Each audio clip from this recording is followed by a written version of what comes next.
നിങ്ങൾക്ക് തോന്നുന്നുണ്ടോ നിങ്ങളുടെ ബന്ധുക്കളും നിങ്ങളുടെ ചുറ്റുമുള്ള ആളുകളൊക്കെ നിങ്ങളെ വിജയം ഇങ്ങനെ കാത്തിരിക്കുകയാണെന്ന്? നിങ്ങളുടെ ചുറ്റുമുള്ള ബന്ധുക്കളിൽ കുറച്ച് ആളുകളൊക്കെ നിങ്ങളുടെ ജീവിതത്തിൽ വിജയം സന്തോഷത്തോടെ കാത്തിരിക്കുന്നവരുണ്ടാവും. സുഹൃത്തുക്കളിൽ കുറച്ച് പേരുണ്ടാവും, നാട്ടുകാരിൽ കുറച്ച് പേരുണ്ടാവും. എന്നാൽ ഭൂരിഭാഗം ആളുകളും നിങ്ങളുടെ പരാജയ വാർത്ത കേട്ട് കഴിഞ്ഞാൽ ആണോടാ അവനും പൊട്ടി എന്ന സന്തോഷ വാർത്ത കേൾക്കാൻ കാത്തിരിക്കുന്നവരാണ്. അത് ബന്ധുക്കളാണെങ്കിലും ശരി, സുഹൃത്തുക്കളാണെങ്കിലും ശരി. അവരെ നമുക്കൊന്നും ചെയ്യാൻ പറ്റില്ല.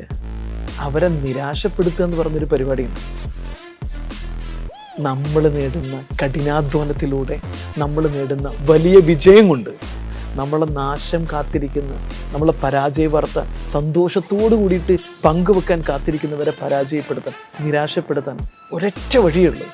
അവർ സ്വപ്നം കാണുന്നതിനേക്കാളും വലിയ സൈസിലുള്ള വിജയം കഠിനാധ്വാനത്തിലൂടെ ആ വിജയത്തിലേക്ക് കുതിക്കാൻ കഴിയണം. എല്ലാവരും നിങ്ങളെ സഹതാപമുള്ളവരൊന്നുമല്ല. നിങ്ങളുടെ പരാജയം സന്തോഷമുള്ളവരും കൂടിയാണെന്ന് ഓർക്കുന്നത് എപ്പോഴും നല്ലതാണ്.